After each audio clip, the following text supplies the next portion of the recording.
Ini kan kita berarti gue ini mewakili teman-teman wanita untuk bertanya. Waduh. Oke. Siap-siap, bro. Siap, siap. Oh, please call me apa bro aja deh, Dok. Oh, Izin. oke, siap. Masih kebiasaan nih Siap, baru siap. lulus. Siap. Oke. Dok, izin dok perkenalkan diri ya dok ya. Saya perkenalkan diri dulu. Nama saya Felix, owner operasi dari Kebun Evi. Tapi juga jalanin apa podcast dan YouTube channel dan juga TikTok channel tentang maybe health, lifestyle in general. Yap. Ya, oke. Ya, perkenalin saya Feral. Jadi dokter internship ya. Baru lulus kira-kira tahun kemarin, belum nyampe 1 tahun. Terus sekarang ya nyambi juga sebagai konten kreator. Kurang lebih baru 1 bulan, 3 mingguan gitu deh. Kayak belum nyampe 2 bulan. Jadi ya itu sih. Iya mantap ya dok ya. Oh man, very good. Maksudnya channelnya cepet sekali. Ya, Gua iri. alhamdulillah. Ya, nggak tahu aku juga kaget banget. Aku di Prof, jujur aku kan suka ngeliatin live-nya Prof ya, Bro Felix. Yes, yes, yes, yes. Suka, suka nontonin live-nya, terus juga konten-kontennya kayak, waduh pengen dong kayak dokter-dokter lainnya nanti suatu saat bisa collab juga sama Bro Felix gitu kan. Terus nggak nyangka secepat ini gitu. Oh siap ya. Ya, Maksudnya kita kita emang apa maksudnya ini kalau menurut saya sih ya dok ya maksudnya itu very good apa discussion sih.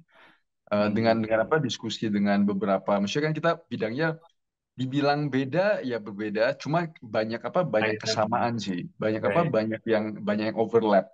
ya, betul. Jadi maksudnya kalau dari sisi science itu sangat-sangat menarik kan. Jadi kita lihat Hmm. dari angle yang berbeda eh, terhadap apa terhadap solusi yang sama mungkin terhadap problem yang sama kan.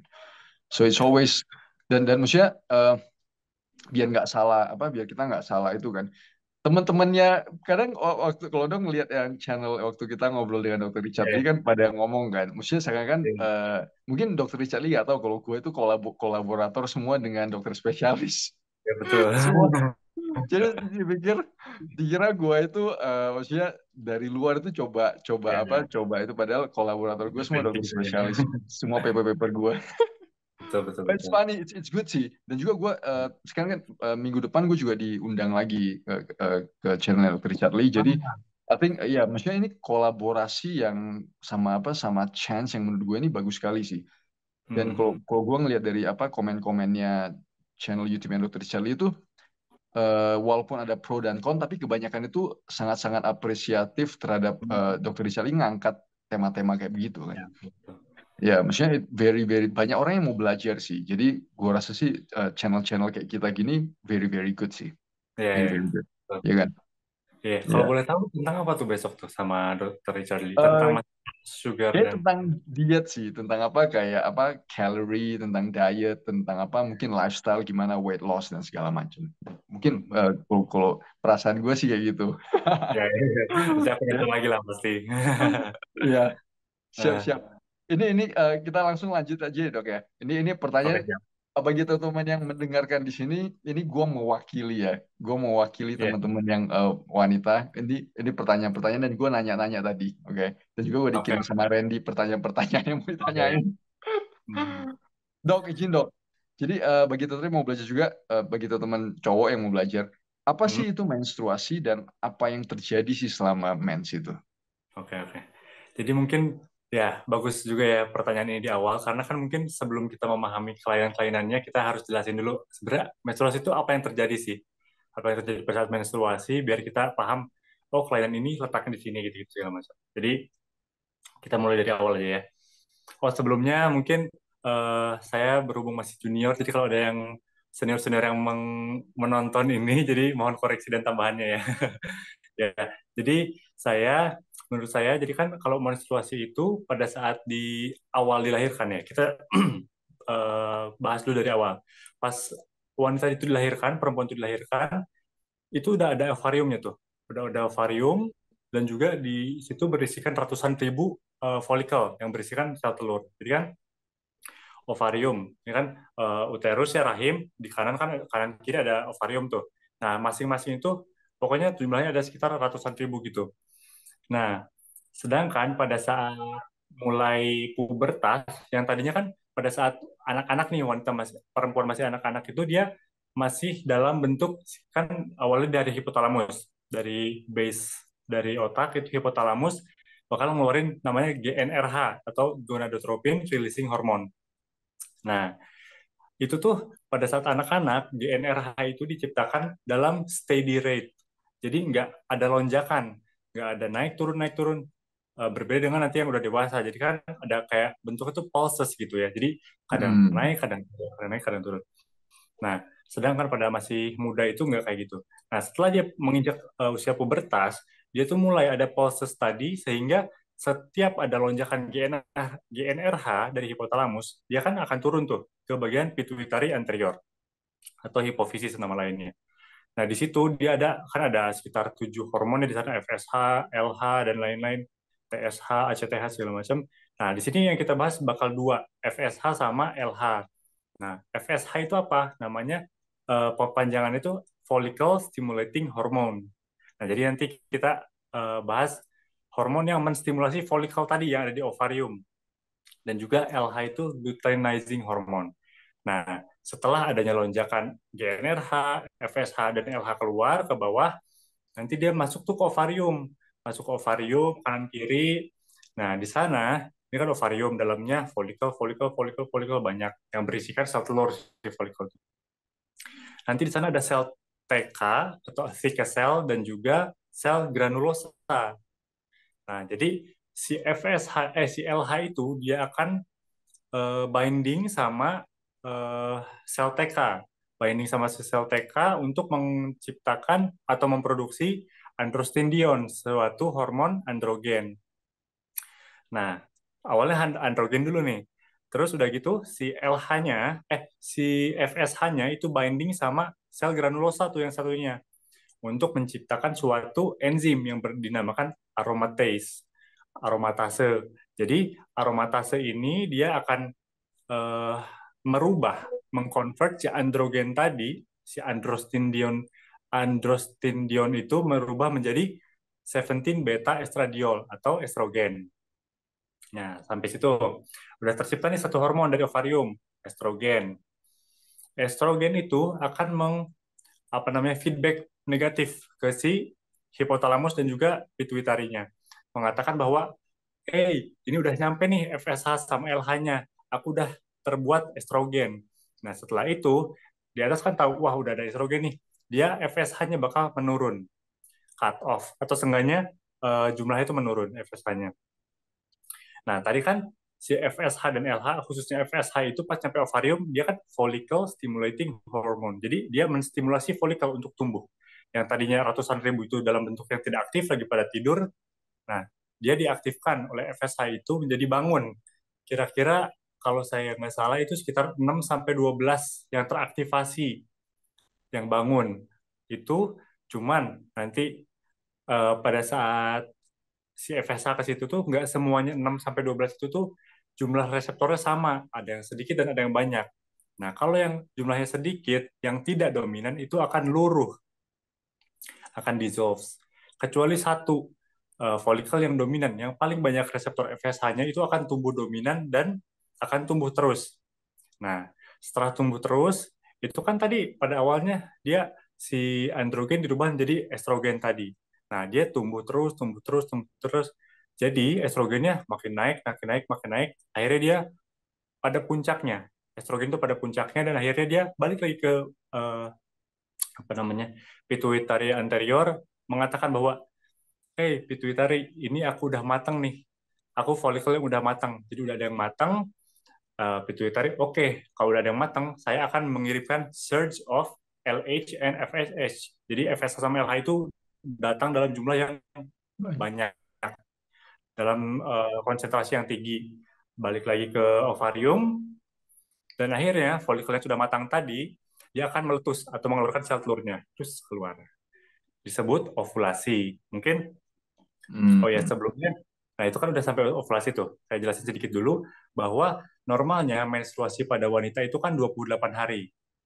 Range-nya yang normal itu 21 sampai 35 hari. Cuman yang diambil paling bagus itu 28 hari. Jadi dari mens hari pertama, ini kan first cycle-nya itu dimulai dari hari pertama keluar darah, mens.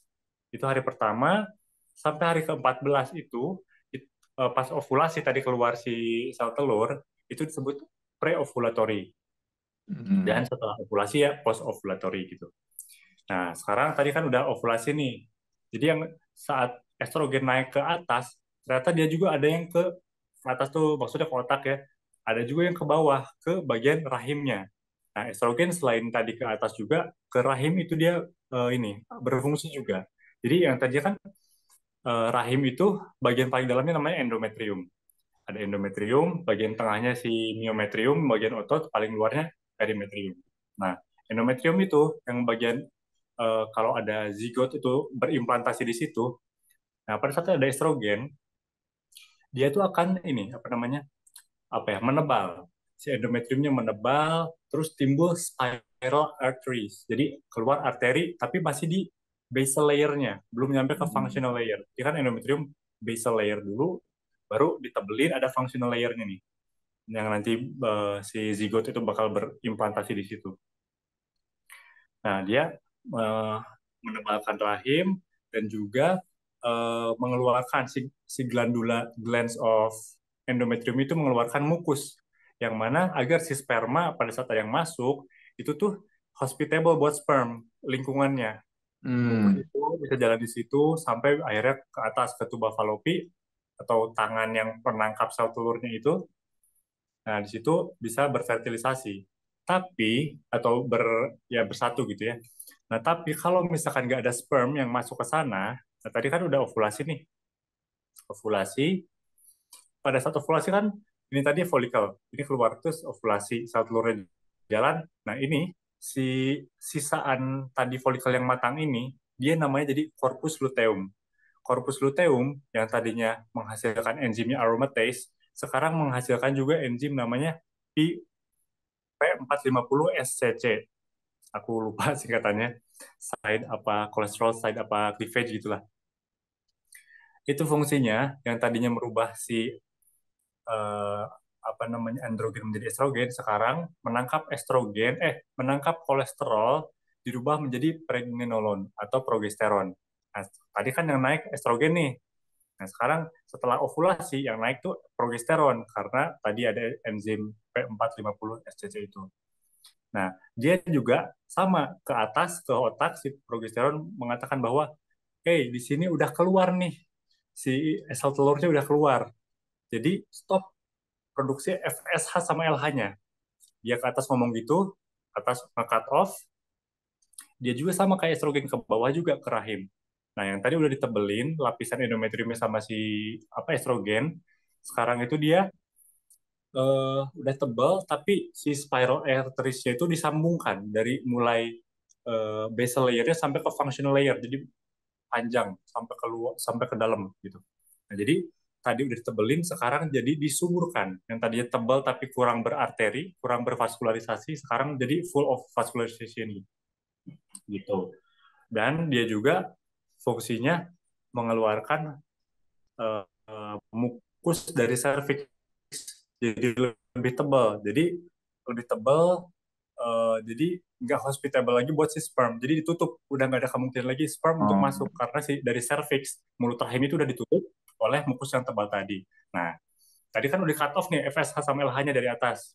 Setelah di cut off, ya udah FSH sama LH di cut off.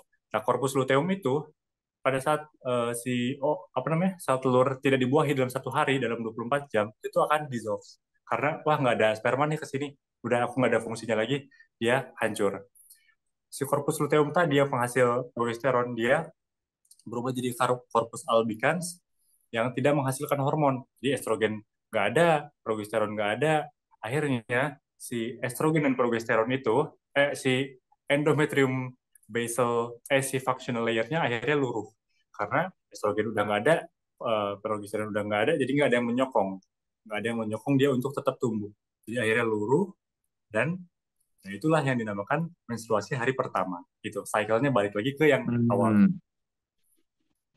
Yap, yap. Terus biasa berapa lama sih dok? Maksudnya proses ini 14 hari gitu ya? 7 hari ya biasanya? Ya betul. Maksudnya hari pertama sampai selesai stop Nah, untuk kendaraan. yang normalnya itu kan dia ada yang bilang 2 sampai 7, ada yang bilang 3 sampai 8. Ya kurang-kurang lebih segitulah. Eh, Hmm. 5 sampai 7 harian lah kalau ambil tengah-tengahnya. Tapi banyak juga yang wanita-wanita di Indonesia ini yang cuma 3 hari, bahkan cuma 2 hari. Dan itu dia nggak Oh, ada keluhan apa-apa. Selama bertahun-tahun, berpuluh-puluh tahun dia 2 hari, ya ya udah. Kalau nggak ada keluhan apa-apa, bahkan bisa seperti itu. Jadi range-nya 2 sampai 8 hari lah. oh. Terus apa sih dok yang menyebabkan itu sakit perut ya sama kram? Nah, Kan ada yang kramnya maksudnya betul-betul parah sampai betul. maksudnya sampai betul-betul sampai harus dikompres Ya, sampai nggak bisa seharian tapi ada yang maksudnya biasa aja. ya. Prof, sorry aku minum dulu boleh nggak? Aku kering Oh ya apa mulutnya. silakan silakan silakan Sorry, sorry. silakan silakan dok.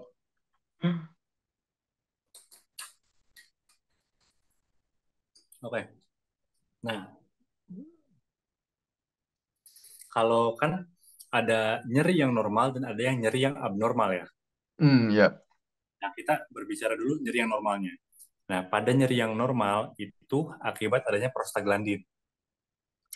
Nah, prostaglandin itu kan kayak apa ya? Disebutnya itu sebagai hormone-like substance. Jadi bukan hormon tapi apa namanya?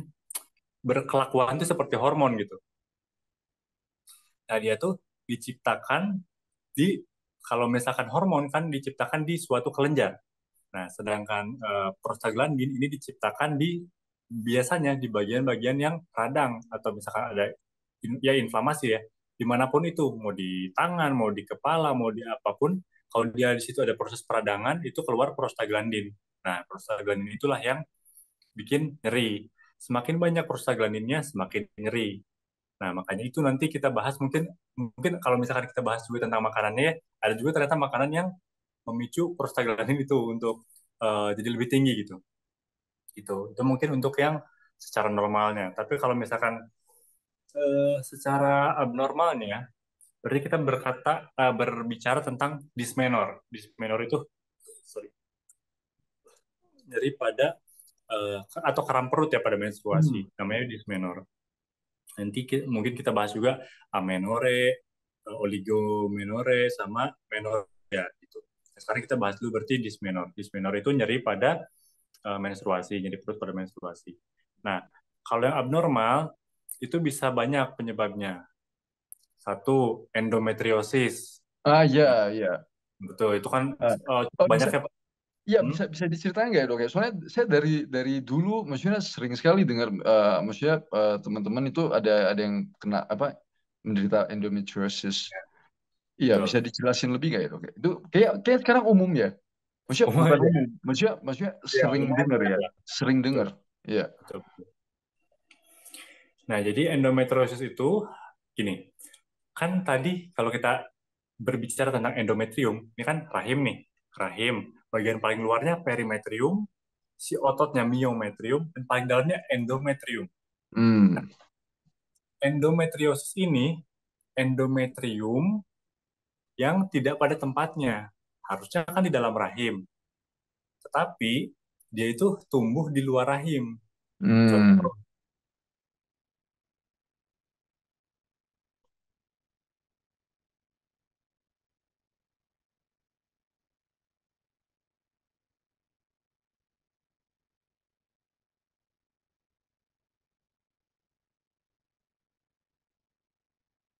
bahkan di organ-organ sekitarnya, kayak misalkan bladder, bisa juga kandung kemih. Terus di usus bahkan bisa juga. Nah, jadi aku cari-cari tentang endometriosis ini, ya intinya idiopatik ya. Kebanyakan tuh yang bilang ya unknown lah, biasalah unknown gitu. Hmm. Teori yang mengatakan bahwa somehow pada saat menstruasi itu kan harusnya ke bawah ya mengalirnya, ke bawah ke arah vagina keluar. Nah, dia tuh ada kayak backflow gitu ke atas. Oh. Entah apakah kontraksinya yang bagaimana, dia tuh ke atas keluar. Sedangkan kan ini apa namanya? Ini uterus bentuknya kayak gini rahim, ke sini kan kayak tangan penangkap itu. Hmm. Nah, ini kan tangan penangkap ke sininya bolong. Nah, jadi si ini bisa keluar ke sini, Oh, I see. keluarlah ke bagian peritoneum, ke rongga perut.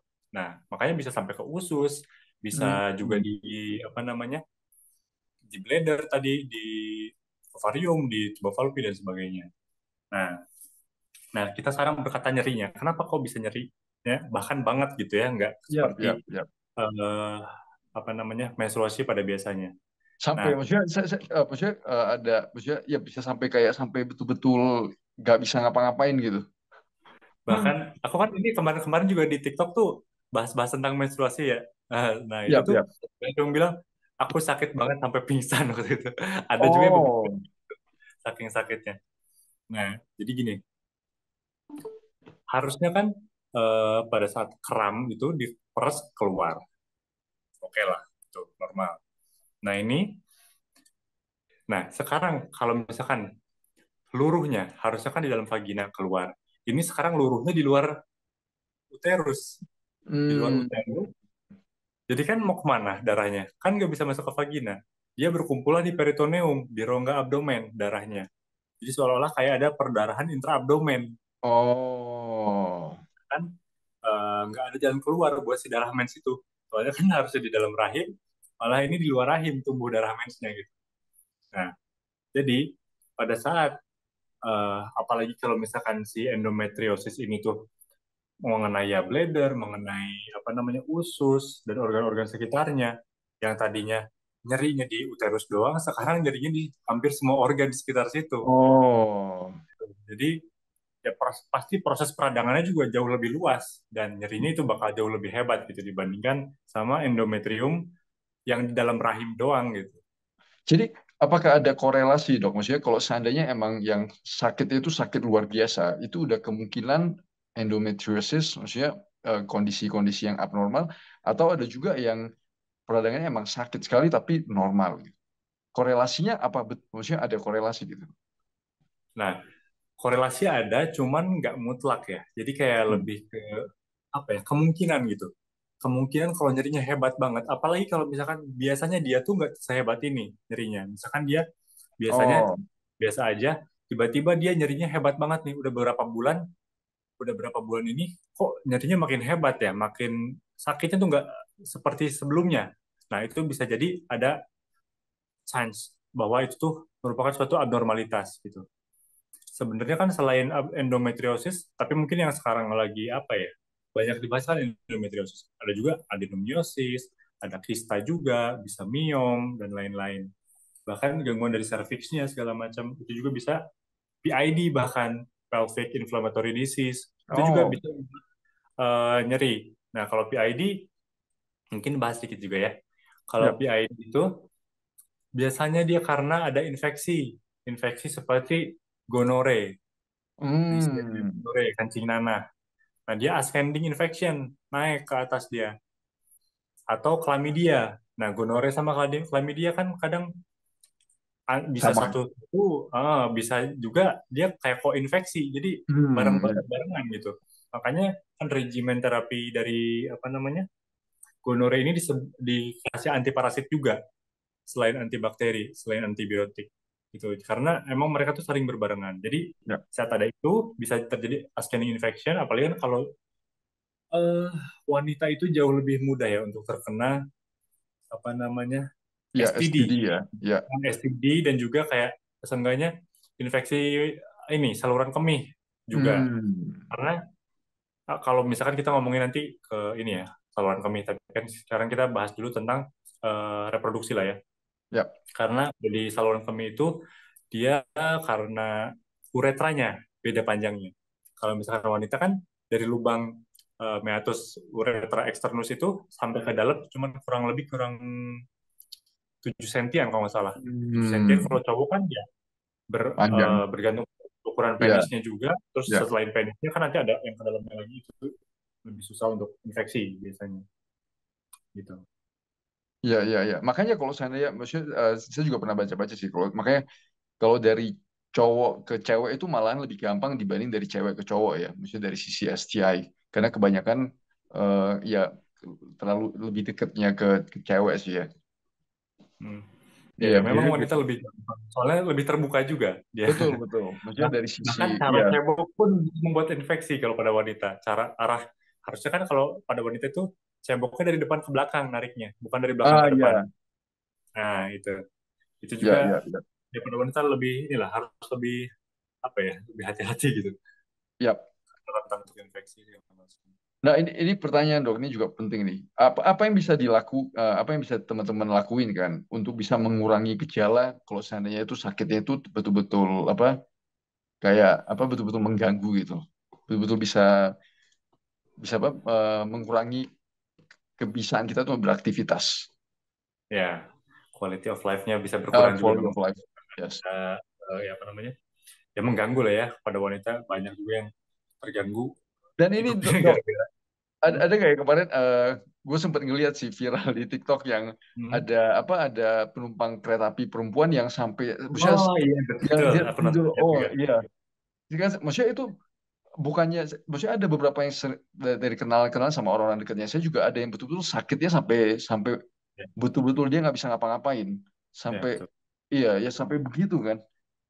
Ya, Iya, jadi apa yang bisa dilakuin sama teman-teman kalau seandainya sakitan itu sampai kayak begitu? ya. Kalau misalkan kita lagi berbicara sakit yang normal dulu ya tadi yang karena Yes. prostaglandin itu, Ya. kita yang bisa kita lakuin adalah satu bisa tadi kompres hangat ya. Kompres hangat itu kan tadi nanti akan membuat vasodilatasi di daerah apa namanya rahim segala macam. Kalau vasodilatasi kan dia peredaran lebih lancar, terus juga ya berkebalikan dengan misalkan makanya nanti kalau kita bahas makanan, salah satu yang harus dihindari itu kafein pada saat menstruasi ya. Entah itu kopi ataupun teh, ya khususnya kopi lah yang kafein lebih tinggi itu harus dihindari karena dia menciptakan vasokonstriksi yang bisa Hmm. bikin si nyerinya itu lebih hebat lagi. Pertama itu. Yang kedua, olahraga. Nah kan seperti yang kita tahu olahraga itu mengeluarkan endorfin juga ya. Nah, endorfin itu kan sebagai natural painkiller ya buat Hmm, manusia. ya. Nah, tapi harus disesuaikan juga. Soalnya kan tadi kita balik lagi, wanita itu menstruasinya beda-beda gejalanya. Ada yang nyeri banget, ada yang oke-oke aja. Nah, misalkan orang juga disesuaikan sama kemampuan fisiknya. Kalau misalkan cewek ini sering nge-gym, terus juga kondisinya fit-fit aja, mau nge-gym is oke pada saat apa namanya menstruasi pun. Tapi kalau misalkan orang yang jarang olahraga, ya mungkin harus memulai untuk eh, olahraga dari mulai yang ringan-ringan dulu, disesuaikan lah sama kemampuan fisik kamu. Jadi perlahan progresif meningkat gitu. Itu yang kedua. Terus yang ketiga juga ada yang bilang boleh juga di massage ringan, di massage gentle massage gitulah. Tapi ingat kalau misalkan massage di bagian perut itu harus hati-hati. Jadi kita nekannya itu ototnya aja yang kena gitu. Kita Oh, massage ya jangan sampai kita terlalu menekan sehingga merubah organ-organ yang di dalam itu ketekan, ada yang ke dorong-dorong segala macam itu malah bisa bikin lebih nggak enak lagi. Dan juga yap, bisa yap. dipakai di daerah ini apa namanya pinggang, ya, Oh, lower pinggang back, ini ya. Nah, lower lower back back itu ya. karena Oh, wanita banyak yang mengeluhkan juga di sini justru. Gitu. Itu dan keempat bisa juga dengan ya obat-obatan sih kalau misalkan udah apa namanya mantap. nyeri yang hebat banget gitu ya. Soalnya kan mengganggu selain mengganggu kita nggak bisa ngapa-ngapain ya itu menderita juga gitu Yes, yes. jam-jam bahkan berhari-hari gitu kan. Nah, itu bisa juga menggunakan yang analgesik lah, NSAID gitu kayak ya paracetamol, Ya, ibuprofen, betul. amat dan lain-lain gitu. Nah, itu untuk berbicara yang normalnya. Kalau yang abnormalnya, yang tentu bisa dilakukan adalah diperiksa. Ini kenapa? Apakah endometriosis, PID, ataukah suatu cancer bahkan, atau Hmm, merupakan suatu mioma atau kista dan lain-lain. Nah, nanti kalau misalkan kalau sudah menikah, itu bisa dilakukan namanya USG transvaginal. Jadi kan biasanya USG di perut nih. Tapi kalau biasanya lebih mudah untuk diagnostik, lebih apa ya, lebih ya akurat. tergambar. Ya. Jadi lewat vagina dimasukin alat USG-nya lewat vagina nanti jadi kan lebih dekat juga ya. Jadi nanti itu buat diagnostik sih bagus ya buat diagnostik nanti Soalnya penanganannya juga beda-beda, endometriosis beda, mioma beda, kista beda, adenomiosis juga beda gitu. Jadi penanganannya sesuai dengan dia tuh kenapa gitu. Diagnosisnya apa dok? Hmm. Gitu. Seberapa umum Kayak ya? kalau Seberapa umum ya dok? Maksudnya kayak abnormalities yang kayak gitu, maksudnya kayak miom, apalagi endometriosis, seberapa umum sih yang kalau menurut pendapat dok di kita ini? hmm, kalau aku baca sih endometriosis itu sekitar 10 sampai 15%. Jadi cukup tinggi Oh juga. wow, iya iya iya iya. Tapi mohon koreksi ya kalau misalkan ternyata datanya berubah atau gimana. Iya. Gitu. Ya, terus kalau mioma dan banyak kelainan-kelainan itu yang apa ya? Berhubungan juga dengan estrogen. Estrogen apa namanya? Dominance, estrogen dominance. Berarti kenapa itu orang yang apa namanya? Udah menopause itu lebih mudah terkena hal-hal seperti ini. Karena Oh, itu estrogen dominance itu. Kan ovarium itu dia akan menciptakan estrogen, progesteron berganti-gantian ya seperti yang tadi kita ya. bahas. Sedangkan pada orang yang sudah menopause, berarti kan itu udah berhenti tuh semuanya. Si ovarium itu nggak menghasilkan lagi estrogen dan progesteron, digantikan kan sama adrenal gitu, sama kelenjar adrenal. Terus apa namanya? Tapi fungsi apa namanya kadarnya jumlahnya tentu nggak sebesar di ovarium. Nah, jadi pada saat apa namanya menopause itu estrogen itu dia bakal turun, tetapi progesteron itu bakal jauh lebih turun. Jadi terciptalah suatu estrogen dominance. Jadi relatively high gitu ya. Sebenarnya turun, cuman karena yang progesteronnya sih hormon pengcounternya itu lebih turun lagi, jadi estrogen tampak lebih tinggi dan akhirnya jadi damaging gitu karena dia kadarnya lebih tinggi daripada pengcounternya gitu. Itu bisa Hmm, apa namanya related banget sama cancer, ovarian cancer, iya terus iya iya. miom tadi dan lain-lain lah itu si estrogen itu. Makanya pada yang sudah menopause itu banyak juga yang dilakukan HRT ya, hormon replacement therapy gitu-gitu. Itu Yes, yes. salah satu Itu mengurangi. itu lumayan kontroversial kan ya, hormone Betul replacement sih. therapy. Iya, Ya. maksudnya dulu maksudnya kita di New Zealand, saya ingat sekali sih. Itu mulai udah apa ditinggalin karena quite tergantung orangnya, tapi quite Mhm. kontroversial. Mhm. Gimana menurut dok? Bener gak sih? Ya. Itu yang gue Jadi cuma sekilas saya gue ngikutin. eh, ya aku juga sebenarnya nggak yang sedalam itu juga sih pengetahuanku tentang ini. Soalnya kan aku bukan Iya iya spesialis ngerti obat. ngerti. Iya iya. Jadi sepengetahuanku dulu tuh sebelum HRT hormon replacement therapy itu ERT estrogen replacement therapy. Tapi ternyata setelah dilakukan itu pada tahun 1960-an kalau nggak salah 65 60 berapa. Nah, ternyata setelah dilakukan itu tahun 1970-an itu banyak orang yang kena kanker. Ya yes yes yes yes. Ya ya. Akhirnya ditelitilah. Nah, ini juga agak kontroversial juga. Apakah benar dia estrogen mengakibatkan kanker atau dia gini. Jadi dulu tuh si kan biasanya keluhannya salah satunya vaginal bleeding ya, vaginal vaginal bleeding tapi bukan pada saat menstruasi. Bahkan kalau Hmm. orang pada menopause kan udah nggak menstruasi lagi, tapi dia ada vaginal bleeding gitu.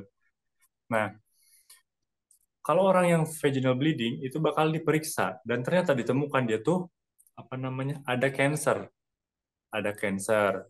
Nah, jadi ada yang berkata bahwa wah di terapi pakai ERT, estrogen replacement therapy ternyata pada kanker. Ada juga yang berkata bahwa enggak, estrogen itu enggak ada hubungannya sama cancer. Tapi ternyata setelah diteliti apa namanya estrogen itu bikin vaginal bleeding. Jadi Oh, I see. pada saat orang vaginal bleeding, dia kan diperiksa. Jadi ketemulah cancer. Jadi ternyata Oh, orang-orang itu banyak yang cancer, cuman karena soalnya banyak juga ovarian cancer itu yang asimptomatis, nggak ada yes, yes, gejalanya. yes. Yap, Jadi yap, pada yap. saat banyak yang vaginal bleeding yang terjadi, orang-orang pada diperiksa ketemulah pada cancer. Jadi itu masih sebenarnya Iya, masih ada maksudnya, meragukan ya juga sih. yang mana yang duluan kan? Iya, yang ngerti, ngerti, ngerti, ngerti. Iya, like everything in biology, man. Hmm. Kadang sangat-sangat confusing.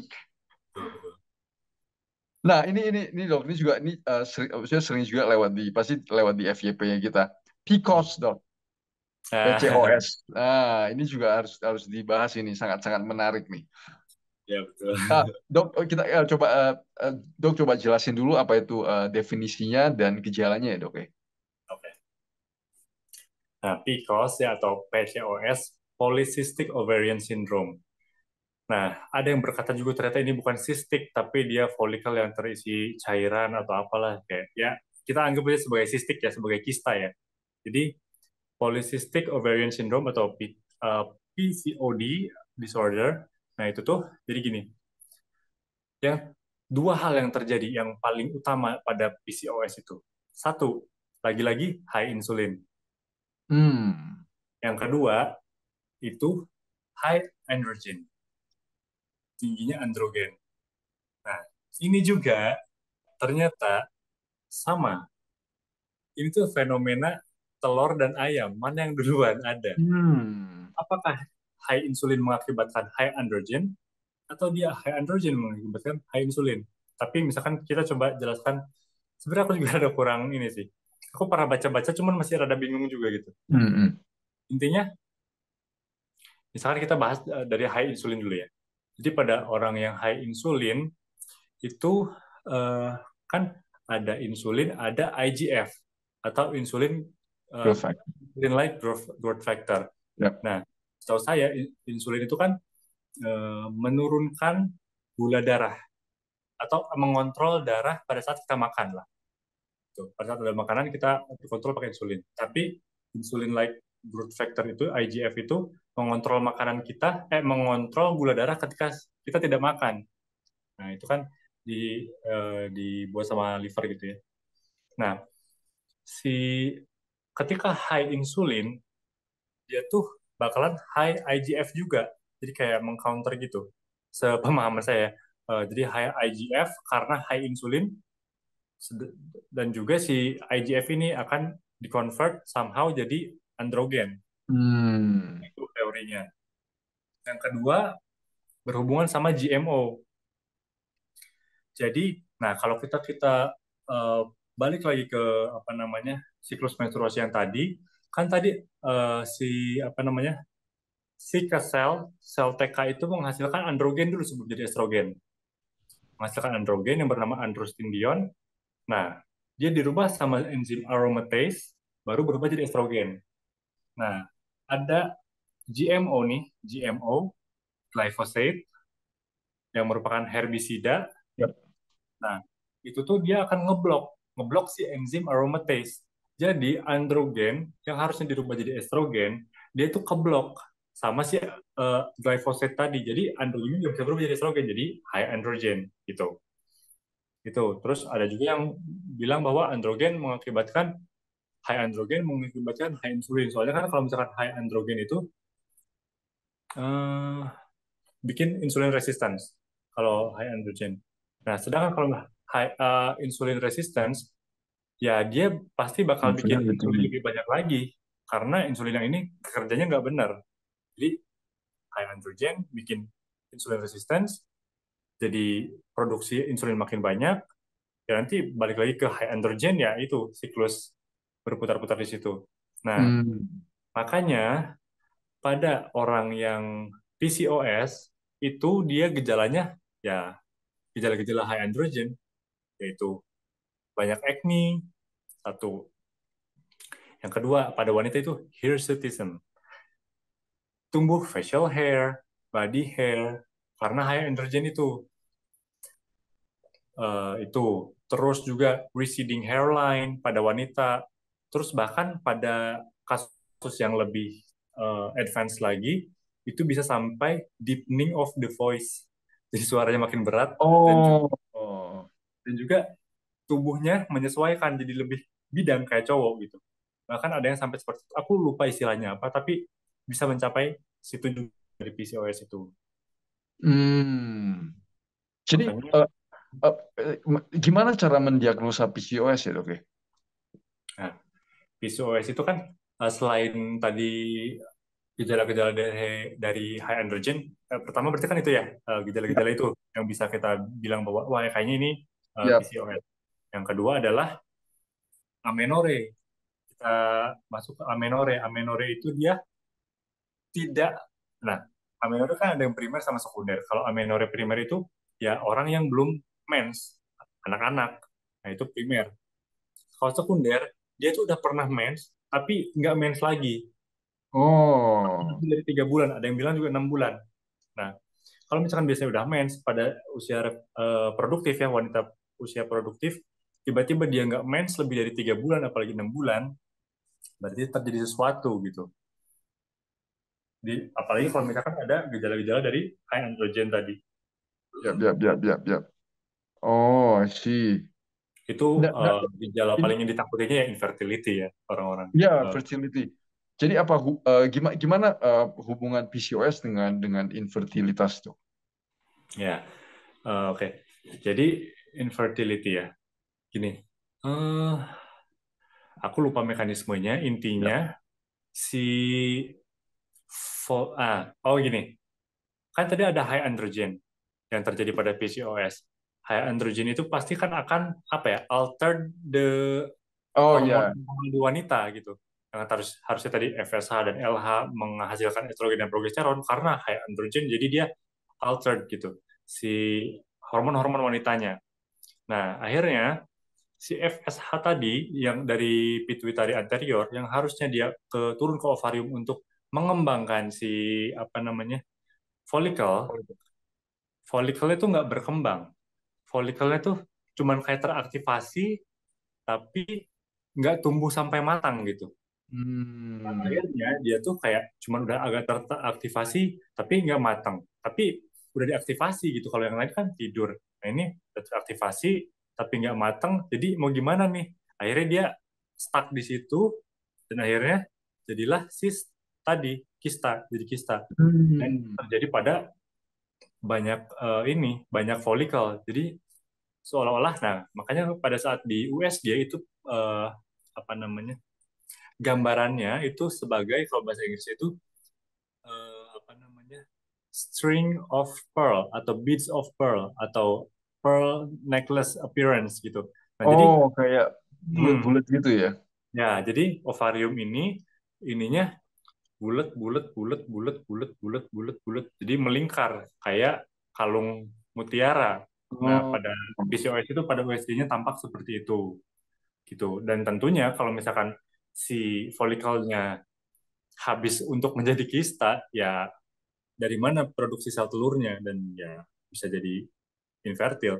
Nah, tapi kalau misalkan dia masih di awal-awal, terdiagnosa lebih awal, terus kayak folikelnya masih ada yang bagus-bagus, itu masih bisa diobati dan masih bisa untuk punya anak gitu. Gitu. Jadi ada jadi ini juga pertanyaan yang sangat penting. Jadi gimana kalau teman-teman ada teman-teman yang sudah terdiagnosa PCOS, apa yang bisa mereka lakuin sih?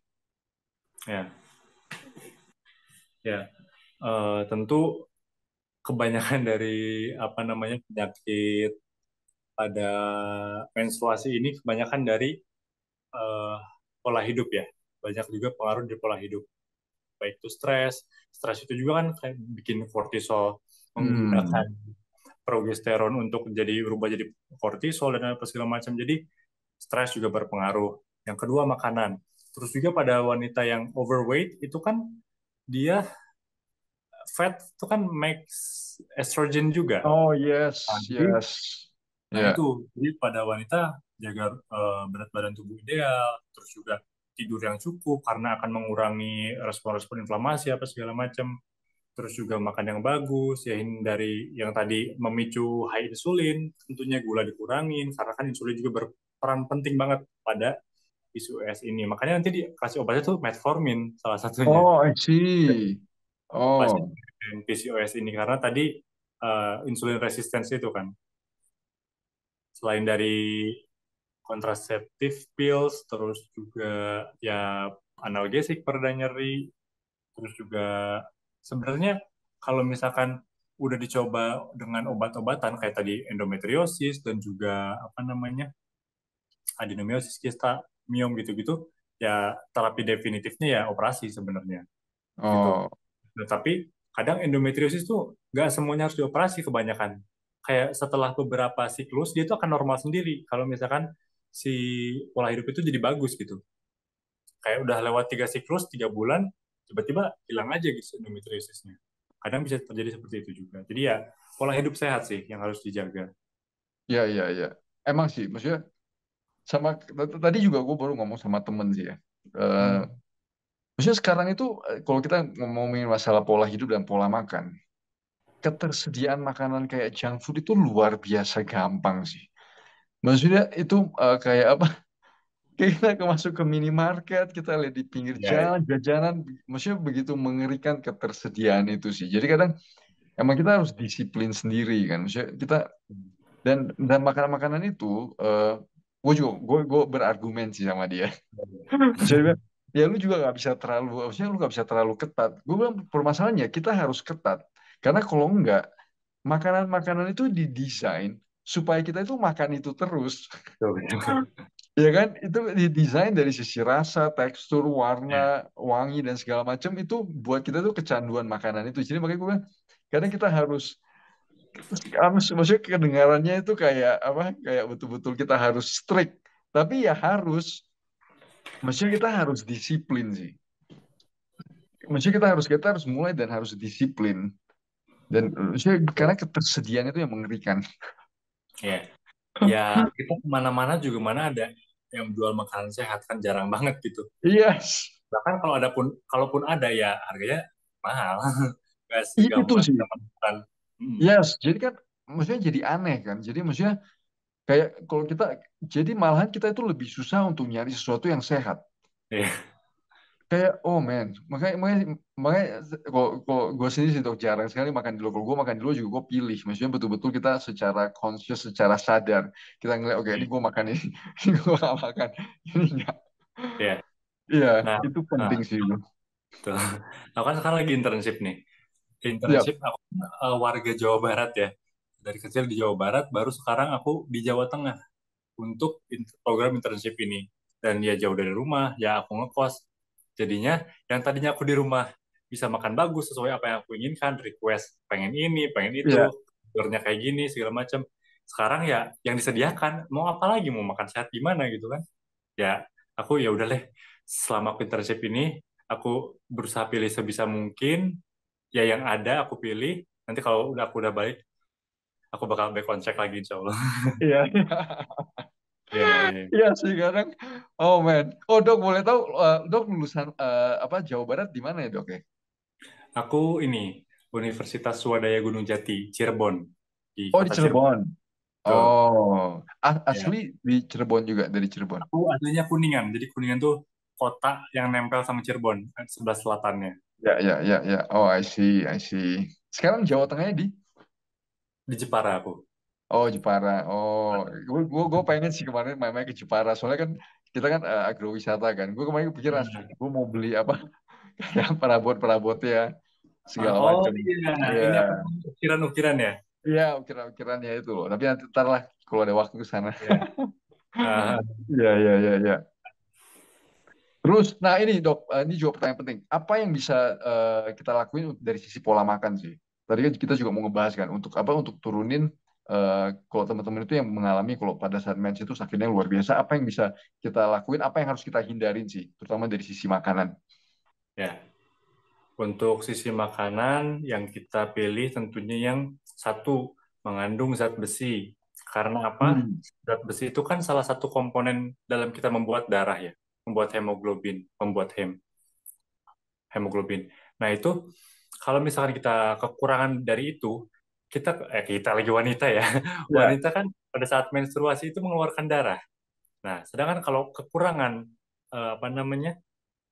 Si produk bahan bakunya ya bisa jadi kekurangan darah, anemia gitu. Banyak juga kasus anemia ya karena menstruasi yang apalagi yang tadi ada kelainan, perdarahannya banyak. Pada endometriosis itu gejala yang paling dirasakan biasanya perdarahan yang banyak, Hmm.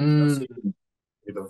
Nah, itu zat besi kayak ya di ikan, daging, terus sayur-sayuran hijau dan segala macam. Yang kedua yang mengandung vitamin B12 juga penting. Soalnya salah satu problematika wanita yang apa namanya menstruasi itu kan PMS ya. Salah satunya moodnya itu mood swing segala macam. Ya harapannya bisa agak terkontrol lah. Kalau misalkan vitamin B12 cukup, ya itu kita makan seafood lah, bisa ya ikan, terus telur segala macam gitu. Yang ketiga yang mengandung omega 3. Omega Hmm. 3 itu omega 3 tuh berperan juga untuk apa ya? Biar si kram perut itu nggak terlalu heboh gitu. Nah, itu omega 3 juga berpengaruh di situ. Ya, lagi-lagi makan ikan, minyak ikan, Yes, ya. terus ya Karena omega kacang-kacang. 3 Karena omega 3 juga berperan untuk turunin prostaglandin sih. Karena kan prostaglandin itu jadi arachidonic acid kan. Maksudnya ada hubungan dengan omega 6. Jadi yang ya maksudnya kalau makanya gue juga tertarik dengan rasio dari omega 3 sama omega 6 sih. Jadi omega 3 itu anti inflammatory, omega 6 itu kadang pro karena arachidonic acid, maksudnya prostaglandin pathway itu sih. Iya. Makanya Iya, ya kita konsumsi itu juga pada saat menstruasi ya, karena ya itu yes, prostaglandin. yes. Terus selanjutnya juga makan makanan yang anti-inflamatori ya. Soalnya kan ini proses peradangan juga pada saat apa namanya terjadi menstruasi ini. Ya jahe segala macam. Ya banyak lah di internet tinggal dicari makanan Hmm. yang anti-inflamatori gitu. Itu terus apa namanya? Probiotik juga diperlukan untuk wanita yang menstruasi bisa dari yogurt tapi mungkin pilih yang plain ya mungkin karena nggak terlalu sebanyak itu gulanya. eh jadi kan pada wanita yang menstruasi itu dia daerah kewanitaannya tuh lembab. Nah, itu bisa gampang banget tumbuh yeast dan juga Oh, bakteri di situ. Jadi ya probiotik harus cukup juga sih. Itu. oh, Selain itu juga dark chocolate bisa membantu juga. oh, Apalagi dark kalau chocolate. minum Oh, EVI kan, wah itu yes. kayaknya. Kita lagi mau keluarin yang 98%, kita lagi mau pakai stevia sih. Kita lagi mau bikin yang apa sih ya? Yang betul-betul apa 98% kita pakai stevia nanti Indian. Yang 90% atau 98%. 98 kan kita sekarang Ah, sembilan oke. puluh persen cuma 10% itu gula. Ya 5 Oh sampai iya. 10% itu gula. Cuma kita lagi mau coba yang no sugar at all. Kita lagi coba formulasiin no sugar kita pakai stevia ntar. Ah, Ya. mantap, mantap. Ya, oke. Terus juga karena kan itu mengandung zat besi juga dan ada magnesium di situ, ya itu Hmm. juga. Terus tentunya yang tinggi serat karena kan pada saat wanita itu menstruasi banyak juga yang mengeluhkan mual, muntah segala macam karena kadang si pencernaannya itu yang nggak bagus gitu. Jadi ya kita harus pastikan juga pencernaannya itu bagus agar mengurangi gejala-gejala yang bisa timbul pada saat menstruasi, ikut menambah gitulah, ikut menambah gejala tidak enak pada saat menstruasi. Gitu. Ya serat-serat dari sayuran, buah-buahan, apel, terus dari sayuran brokoli, bayam, buah-buahan, alpukat segala macam lah. Gitu. Hmm. Mungkin sorry itu sih kalau untuk yang dikonsumsi ya. Kalau Berarti yang kalau di yang dihindari, ini penting juga nih ya, yang dihindari. ya, yang dihindari tadi udah sempat kita bahas juga kafein ya, Kafein. kafein karena itu bikin vasokonstriksi dan bikin tambah nyeri segala macam. Terus juga tinggi garam, karena tinggi garam karena dia kan garam tuh bikin water retention gitu ya, jadi bikin Hmm. bloating, akhirnya berpengaruh ke ya mual, ya menambah gejala nggak enak lah. Itu juga dihindarin. Terus juga high sugar, ya gula-gula dihindarin karena itu kan pro-inflamatori juga ya, jadi ya itu bisa menambah respon inflamasinya. Terus alkohol bisa bikin dehidrasi dan bloating juga. Terus red meat ternyata. Oh, Red red meat. meat. Nah, Oh. ternyata pada yang menstruasi itu memakan banyak red meat itu akan menambah prostaglandinnya katanya ya. Aku baca-baca sih gitu. Mengandung prostaglandin yang akhirnya bisa bikin tambah nyeri juga. Jadi mungkin bisa pilih daging yang lain dulu ya sementara apakah ya ikan tadi kan atau ayam Hmm. boleh gitu. Red meat Tapi katanya kalau gue bilang sih ikan udah, kalau bagi gue sih ikan itu nomor satu sih. Iya benar-benar. Iya Iya kan? sih.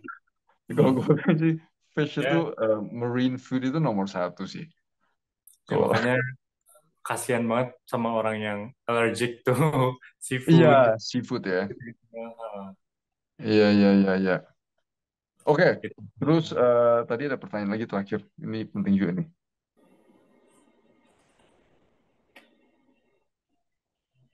Nah ini juga penting nih dok. Tadi kita lupa itu ini.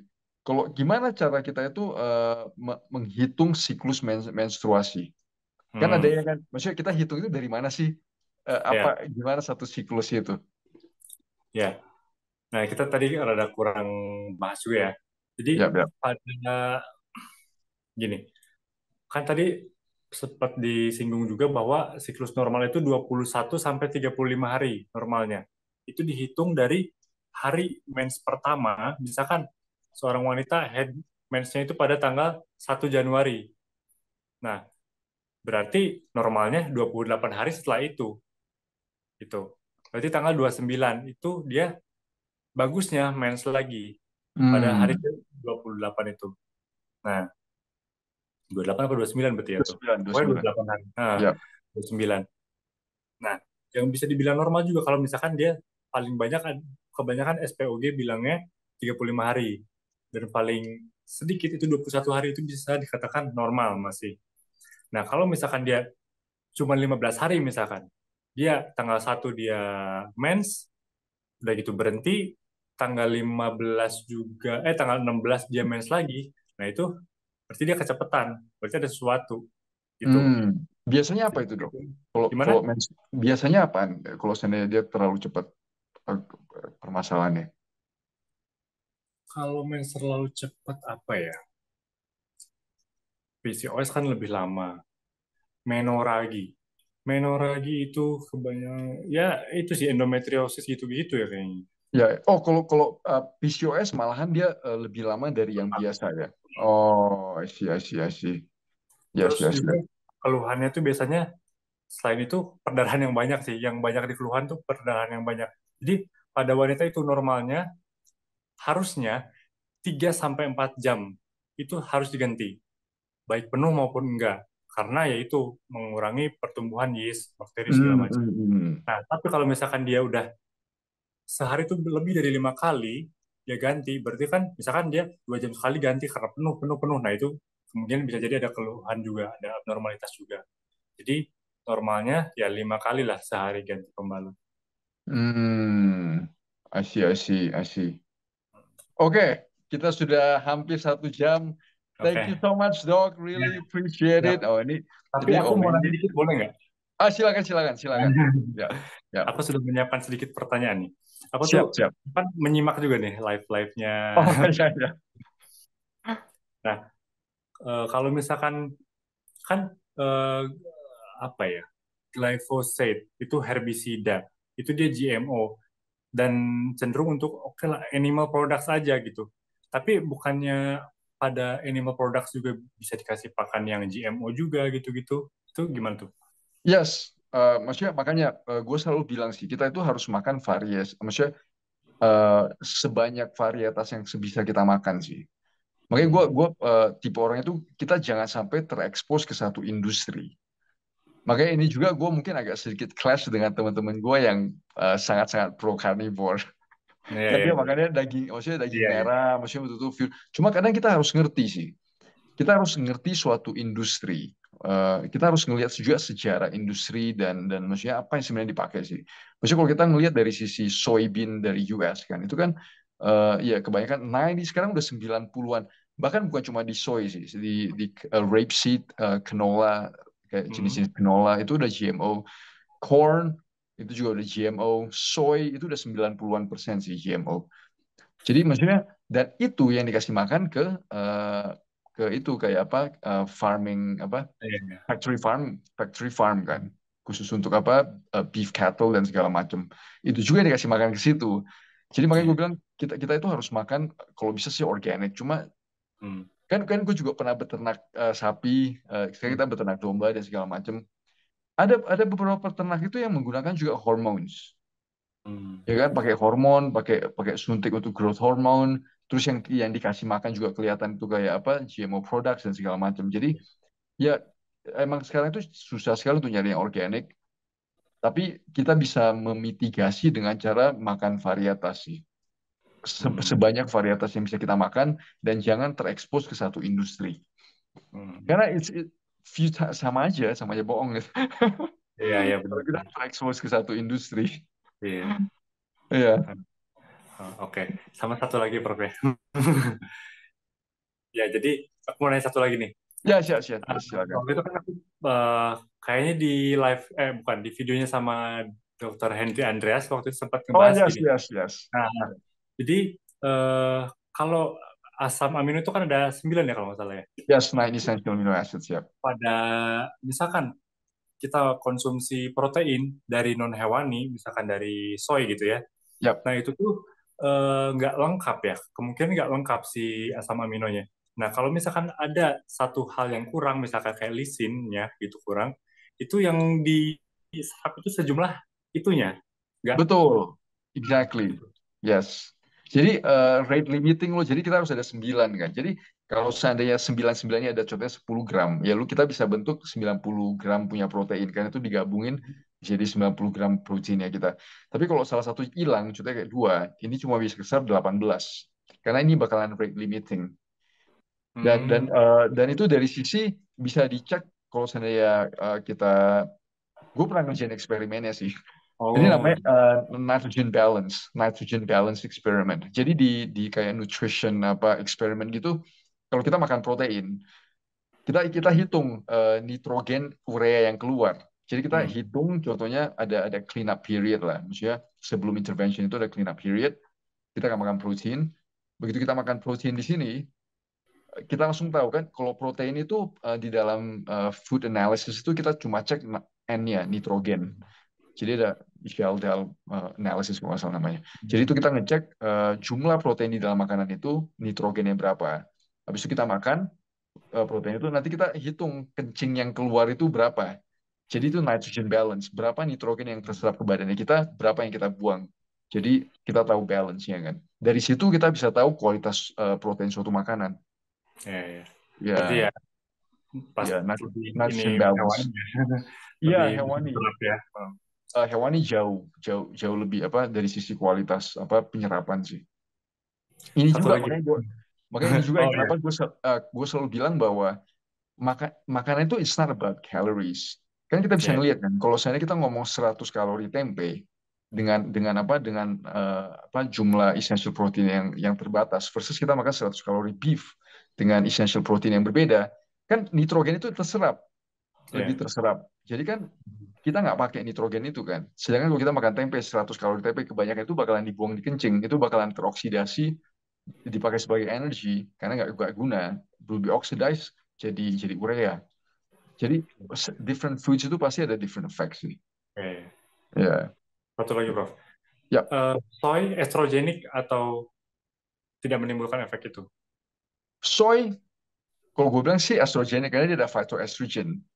Hmm. Ya dari sisi itunya sih, dari sisi phytoestrogennya itu. Maksudnya Oke. bagi gue. Dan bisa jadi juga dari glyphosate-nya kan. Oh iya benar. Maksudnya kan bisa jadi dua hal itu. Soalnya kan susu protein kalau nggak whey sekarang kebanyakan ternyata soy juga karena mahal kan Yes, itu whey. yes. Nah, Jadi ini bagi gue, makanya ini gue bilang penting sekali kita tahu soal makanan sih. Coba kalau kita ya. minum whey protein dengan protein yang sudah 100 gram protein whey versus 100 gram protein soy, udah pasti soy ini bakalan kebuang semua kan di kencingnya kita. Oh. Karena kan dia essential amino acids-nya nggak banyak, maksudnya Iya, nggak iya, lengkap kan. Jadi bakalan dibuang di kencing. Kalau whey kan kebanyakan itu kan hewani dari produk apa keju kan, whey protein. Jadi itu essential apa amino acid profile-nya bakalan jauh lebih tinggi dibanding soy. Ya, makanya gue kalau sana gue ngomong protein, eh, makan kalau plant protein itu udah paling rendah lah. Maksudnya itu udah harus dibawa paling bawah. Dan itu iya. kalau kita makan dibilang plant protein, kita nggak boleh consider itu sebagai protein source. Oke. Itu mungkin kita bilangnya itu seratnya kali. Ah, Yang ya, dia ya. lebih lebih ke fiber rather than considering itu sebagai protein source. Yeah, karena amino acid profile. Oke. Yes, yes. Okay, Nah, thank you so much, Doc. Really thank you so appreciate it. much. Prof. Nanti lah kontak lagi, izin Dok, boleh gak ya? Nanti Oke, sekali siap. kita kita Siap. podcast bareng lagi. Thank you so much, really appreciate it. Ya, Ya, selamat malam. an honor. Makasih banyak. Malam.